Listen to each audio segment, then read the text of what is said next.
The Little Mermaid, the Holiday Treasure Hunt. Ariel and her husband, Prince Eric, were walking along the beach. It was only a few days before Christmas, but the weather was still mild. Suddenly, Eric's dog, Max, ran up to them. He was carrying a waterlogged boot. "I've been searching for that boot for months," cried Eric. "Burying things and digging them up is Max's favorite game," said Ariel, shaking her head. It looked like Eric needed a new pair of boots. At least now Ariel knew what to give him for Christmas. But she had only a few days to think of gifts for everyone else. Ariel and Eric returned to the castle. As soon as they stepped inside, Carlotta, the housekeeper, announced that it was time for tea. "Already?" asked Grimsby, the butler, checking his pocket watch. He gave it a tap. Must be broken. Eric and Ariel invited Grimsby and Carlita to join them for some tasty treats beside the Christmas tree. "Isn't this tree beautiful?" Ariel remarked. "Carlita suggested we use red and gold decorations this year." "Why, thank you," Carlita replied. "Those are my favorite colors, you know." Ariel was delighted. Now she had gift ideas for Carlita and Grimsby. The next day, Ariel went into town to do her Christmas shopping. There, she found a perfect pair of boots for Eric. For a special surprise, she also got a bottle with a tiny little ship built inside. It reminded Ariel the first time she met Eric beside his ship. Then she chose a shiny pocket watch for Grimsby.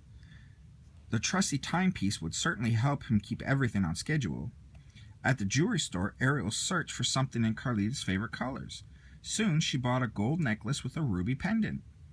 Max's present was easy. Ariel stopped at a butcher shop and got the biggest bone she could find.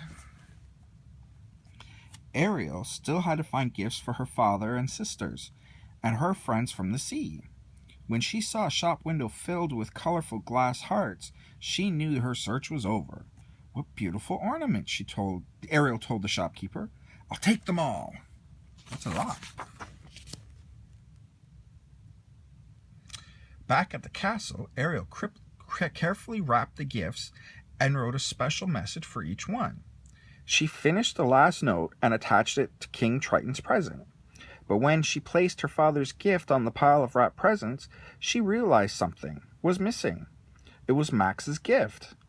Suddenly, Ariel heard a loud chewing noise coming from behind a chair. Max was gnawing happily on the bone she had gotten for him. "No opening presents early, Max," Ariel scolded. She took the bone from Max and hid it and the other presents under the bed. On Christmas morning, everyone at the castle shared a festive holiday breakfast.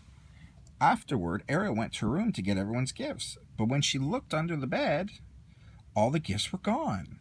She looked under the rug.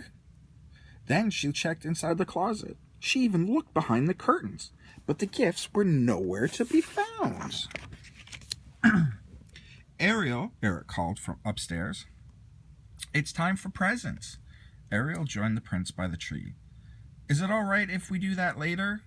I told my mer family and friends I'd meet them on the beach this morning." Ariel decided she couldn't keep looking for the presents. She could keep looking for the presents later. "Of course," replied Eric. "Come on, everyone. We're going on a Christmas visit." Ariel's friends Flounder, Sebastian, and Scuttle were waiting on the beach. Scuttle the seagull handed Ariel a small chest. "We thought these whatchamajiggies would come in handy." Ariel opened the lid and saw all sorts of treasures she had loved to collect when she was a mermaid. There was a bent fork and a cracked mirror. "Thank you. We all helped find them," Flounder said proudly. Just then, King Triton and Ariel's sister swam up. "Merry Christmas," they called. "Merry Christmas," Ariel replied, waving to her family. "We bought presents," Ariel's sister Aquita shouted. "Oh, thank you," Ariel exclaimed. "I have gifts for all of you, too, except—" "Woof, woof," Max barked. The dog ran up, holding a boot. "Your present," Ariel said to Eric.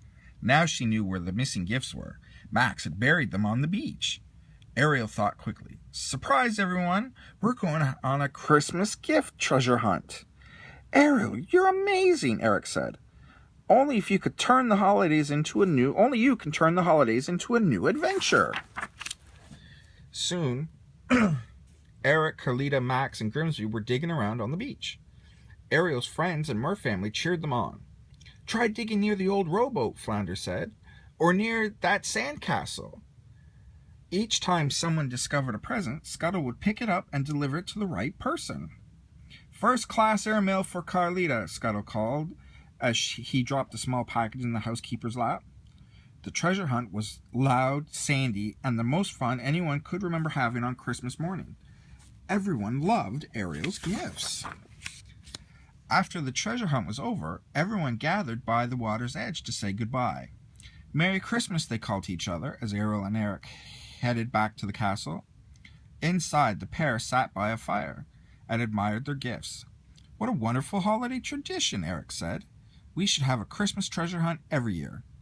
Ariel just smiled. It'd been a day full of surprises, and sometimes the most unexpected treasures were the best. The end.